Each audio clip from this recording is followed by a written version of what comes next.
새어미가 끌려왔지요. 또 울었습니다. 펑펑 울었지요. 억울하다 하였습니다. 자기는 모르는 일이라 하였지요. 그러나 이번에는 달랐습니다. 천석이 없었지요. 달래줄 사람이 없었습니다. 울음이 통하지 않았지요. 증인이 셋이었습니다. 새어미의 얼굴이 하얗게 질렸지요. 관아 마당에 끌려 나왔습니다. 저작거리 사람들이 몰려들었지요. 새어미가 고개를 들지 못하였습니다. 그 옆에 새어미 딸도 있었지요. 저작거리 사람들이 수군거렸지요. 단비가 밤새 만들어준 혼수 입고 시집 갔다던 그 아이 아닌가? 맞아. 단비 것 빼앗아 입고 다니던 아이잖아. 새어미 딸의 얼굴이 붉어졌습니다. 혼인한 집에서도 소문이 들어왔지요. 시어머니가 사람을 보냈습니다. 이런 집안인 줄 몰랐다 하였지요. 새어미 딸은 혼인한 지 한 달도 안 돼 쫓겨났습니다. 새어미는 빼앗은 것들을 모두 토해냈지요. 단비 품삯으로 모은 것도, 천석 집도 전부였습니다. 그리고 관아에서 사기죄로 벌을 받았지요. 저작거리에서 망신이었습니다. 그러나 단비는 그것을 보러 가지 않았지요. 관아 마당이 시끄럽던 그날 단비는 다른 곳에 있었습니다. 점순 어미와 천석 아버지며 앞이었지요. 늦가을이었습니다. 낙엽이 수북이 쌓여 있었지요. 단비가 낙엽을 쓸었습니다. 묘 앞이 깨끗해졌지요. 단비가 무릎을 꿇었습니다. 한참을 아무 말도 하지 않았지요. 바람이 불었습니다. 나뭇가지가 흔들렸지요. 어디선가 새 한 마리가 울었습니다. 단비가 천천히 입을 열었지요. 어미, 아버지, 목소리가 떨렸습니다. 억울함이 풀렸습니다. 아버지 이름이 깨끗해졌지요. 이제 편히 계셔도 됩니다. 말을 마치고 나서였지요. 단비가 처음으로 실컷 울었습니다. 소리 내어 울었지요. 관아 마당에서 넘어지던 날도 울지 못하였습니다. 천석 소식을 들던 날도 울지 못하였지요. 기생집 대문 앞에 서던 날도 참았습니다. 그 눈물이 한꺼번에 쏟아졌지요. 한참을 울었습니다. 그런데 말입니다. 울다가 멈추었지요. 점순이 생각났습니다. 호롱불 아래 흥얼거리던 점순이었지요. 국밥 한 그릇에 셋이 둘러앉던 그 저녁이었습니다. 천석이 눈에 뭐가 들어갔다며 거짓말하던 그 얼굴이었지요. 그 사람들이 단비를 여기까지 데려다 준 것이었습니다. 가난하고 작은 집이었지요. 백정의 집이었습니다. 세상이 무시하는 집이었지요.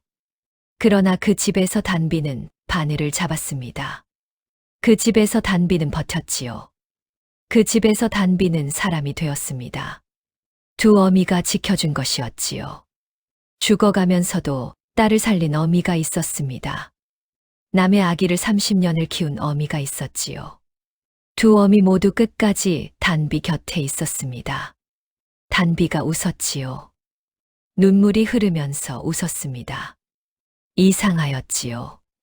그러나 그랬습니다. 바람이 그 옆에 있었지요. 낙엽 하나가 단비 무릎 위에 떨어졌습니다. 단비가 그것을 손에 들었지요. 바스러지지 않았습니다. 단단하였지요.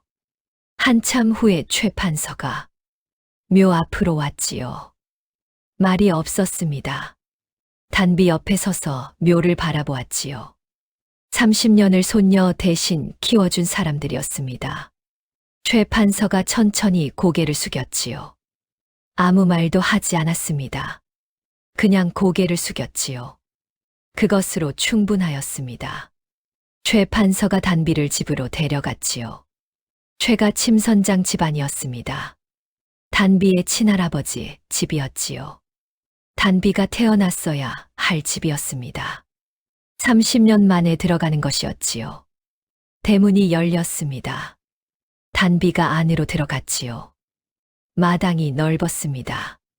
안채 지붕 위로 하늘이 보였지요. 파랬습니다. 최 판서가 단비 옆에 서서 말하였지요. 이제 여기가 내 집이다. 단비가 마당을 바라보았습니다. 어릴 때 뛰어놀았어야 할 마당이었지요. 아버지 손을 잡고 걸었어야 할 마당이었습니다. 어미 노랫소리를 들었어야 할 집이었지요. 그러나 단비는 알고 있었습니다.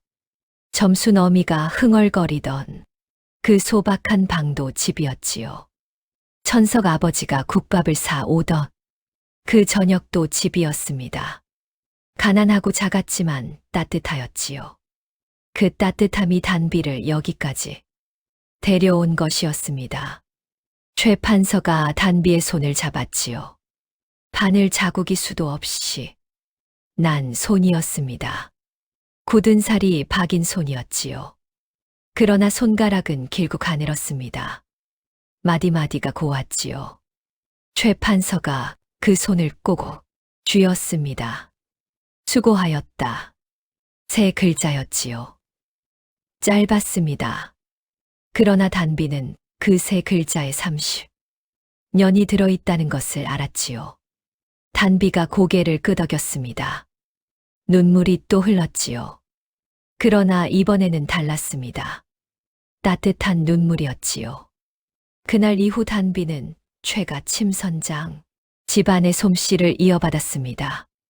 궁중 침선방 최고 장인이 되었지요.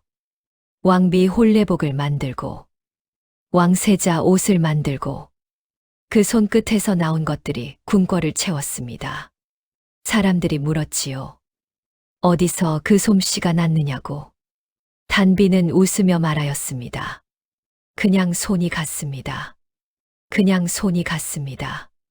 30년을 돌아온 손이었지요. 두 어미가 지켜준 손이었습니다. 죽어서도 딸을 지킨 어미들이 있었기에 그 손이 여기까지 온 것이었지요. 하늘은 알고 있었습니다. 처음부터 알고 있었지요. 그날 단비의 바늘은 멈추지 않았습니다. 단비 이야기가 마음에 남으셨다면 구독과 좋아요 한 번씩 눌러주세요. 여러분의 응원이 다음 이야기를 만드는 힘이 됩니다. 다음에도 따뜻한 이야기로 찾아오겠습니다.